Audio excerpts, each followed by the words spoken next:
Aí ele vai falar aqui que deles o escritor esperava coisas excelentes, coisas que acompanham a salvação. Porque a terra que absorve a chuva, que frequentemente cai sobre ela e produz erva útil para aqueles por quem é também cultivada, recebe a bênção de Deus. Mas, se essa terra produz espinhos e abrolhos, é rejeitada e perto está da maldição, e o seu fim é ser queimada. Quanto a vós outros, todavia, ó amados, estamos persuadidos das coisas que são melhores e pertencentes à salvação. Quais são as coisas que são melhores e pertencentes à salvação? Imposição de mãos, pregar a salvação, a fé, o juízo, a ressurreição, entendeu? Então, o escritor de Hebreus falou doutrina de batismos. Por quê? Porque ele sabe que primeiro é o...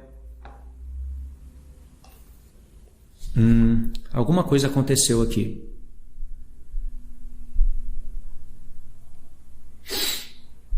Ainda está ao vivo, irmãos? Parece que caiu a conexão. Caiu a qualidade? Diz que a qualidade ficou ruim. Apareceu uma mensagem aqui dizendo que a qualidade ficou ruim. Sim, normal? Ok, então vamos continuar. E aqui falou doutrina de batismos, porque o escritor de Hebreus sabia que primeiro é o batismo nas águas, batismo de arrependimento, depois é o batismo de obediência, onde a pessoa recebe o Espírito Santo, e depois é o batismo no fogo. Batismos no plural, mas todos esses três formam um só batismo. Assim como o apóstolo Paulo fala em Efésios que existe um só Espírito, mas em Apocalipse nós temos 7 Espíritos. Entendeu?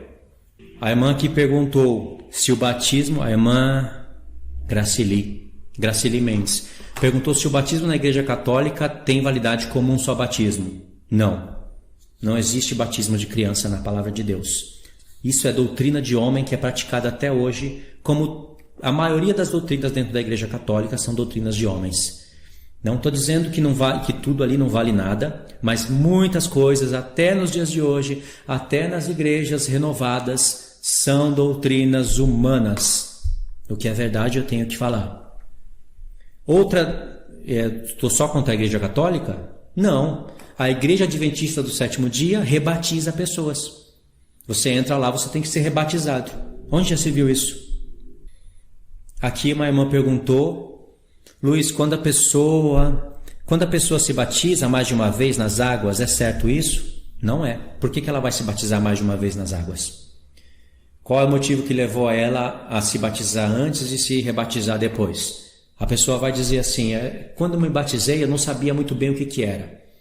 Eu fui batizado meio que à força, meio que no empurrão, meus pais, etc. Aí a pessoa fala ali alguma coisa.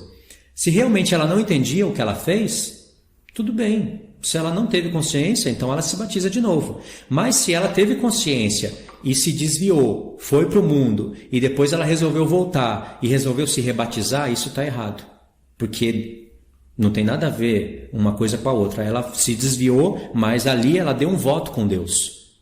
Então esse rebatismo não é válido. Só se ela realmente foi batizada e não entendeu o que aconteceu, o que era aquilo. Não entendeu. Aí sim, tá bom? Efésios 4, olha onde as pessoas erram. Rogo-vos, pois, eu prisioneiro no Senhor, que andeis de modo digno da vocação em que fostes chamados, com toda humildade, mansidão e longanimidade, suportando-vos uns aos outros em amor, esforçando-vos diligentemente por preservar a unidade do Espírito no vínculo da paz. Olha agora. Há um só Espírito, há somente um só corpo e um só Espírito. Como fostes chamados numa só esperança da vossa vocação. Há um só Senhor, uma só fé, um só batismo, um só Deus e Pai de todos, o qual é sobre todos, age por meio de todos e está em todos. Por que o apóstolo Paulo está falando que há um só batismo quando nós vemos 3 na Escritura? Irmãos, o apóstolo Paulo conhece muito bem, não foi ele mesmo, essas coisas ele conhece muito bem, não foi ele mesmo. Em Atos dos Apóstolos, em Atos 13, que disse que João Batista pregou o batismo de arrependimento nas águas?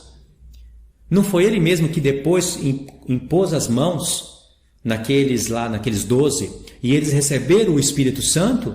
Não foi ele mesmo? Então já são 2.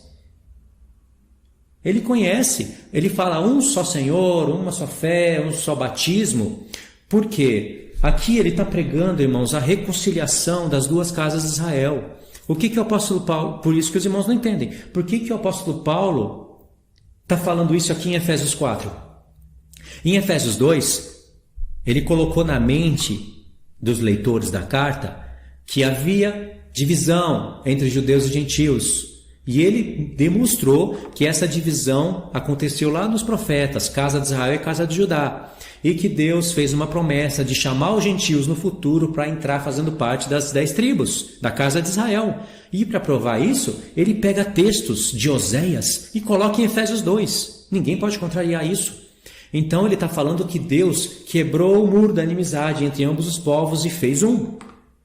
Entendeu? Um só corpo. Em Efésios 3, ele fala para os irmãos que eles podem entender esse mistério quando lerem a carta dele. O apóstolo Paulo fala, se é que vocês entenderam o que eu estou falando. Em Efésios 4, ele já está falando, irmãos, então como o Senhor pegou ambos os povos, tirou o muro da inimizade que havia entre os judeus e os gentios e uniu ambos os povos em um novo homem, então vamos preservar o vínculo da paz.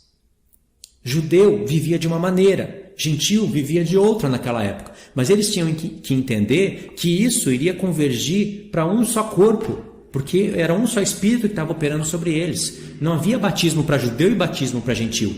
Tanto o judeu que estava perto como o gentio que estava longe, todos eles deveriam se batizar no mesmo batismo. Pedro pregou batismo de arrependimento nas águas para judeu e batismo de arrependimento nas águas para gentio. Pedro foi separado para o evangelho da circuncisão. Paulo para o evangelho da incircuncisão. As mensagens tinham que alcançar pessoas que estavam vivendo de maneira diferente. Judeu era circuncidado e estava lá no templo fazendo as coisas da antiga aliança.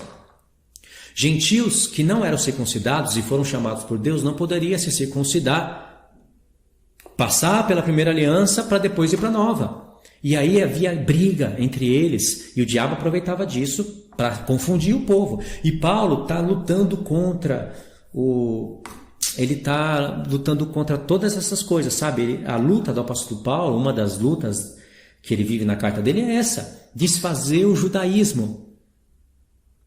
Por isso que ele fala que há um só batismo. Mas ele mesmo tem na mente que existe batismo das águas, existe batismo de imposição de mãos, como ele mesmo pôs. Ele mesmo pôs as mãos naqueles que haviam sido batizados nas águas. E ele não anulou o batismo nas águas. Paulo foi batizado nas águas. Sabia? Cadê o texto? Deixa eu pular lá direto.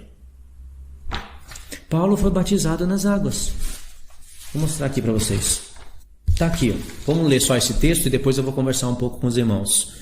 Atos 22. Vamos direto para Atos 22. Olha só, irmãos.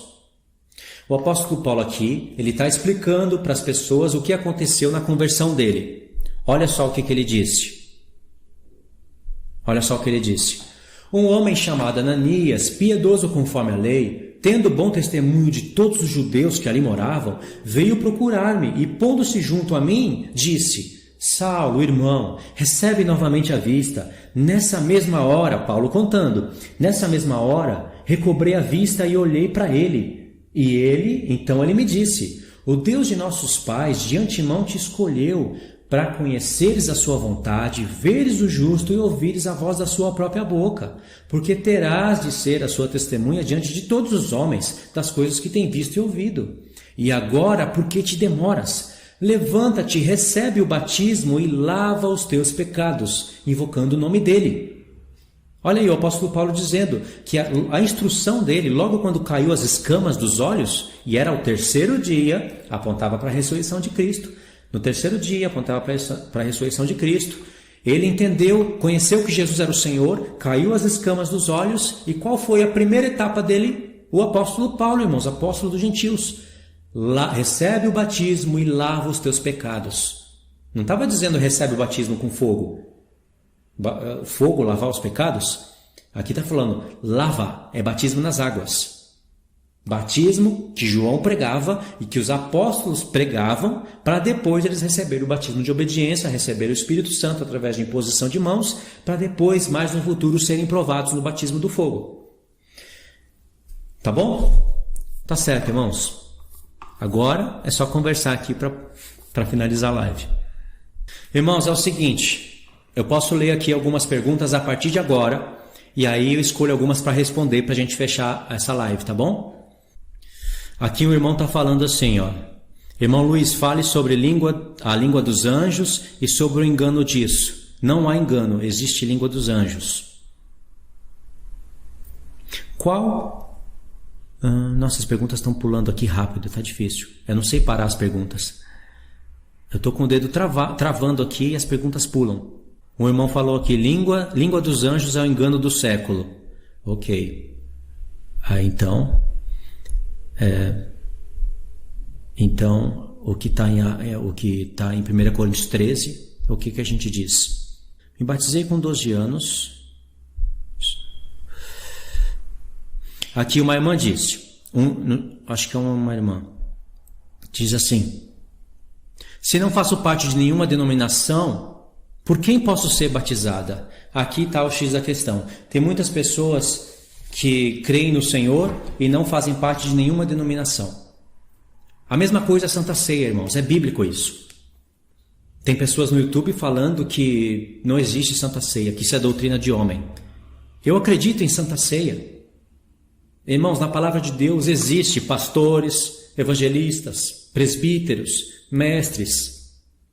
Existe toda essa organização que as pessoas chamam de sistema religioso. E isso existe na palavra de Deus. Só que o tempo que a gente vive agora está confuso. Irmãos, a live vai cair em 15 segundos. E ela vai cair mesmo. Deu 1 hora agora de live.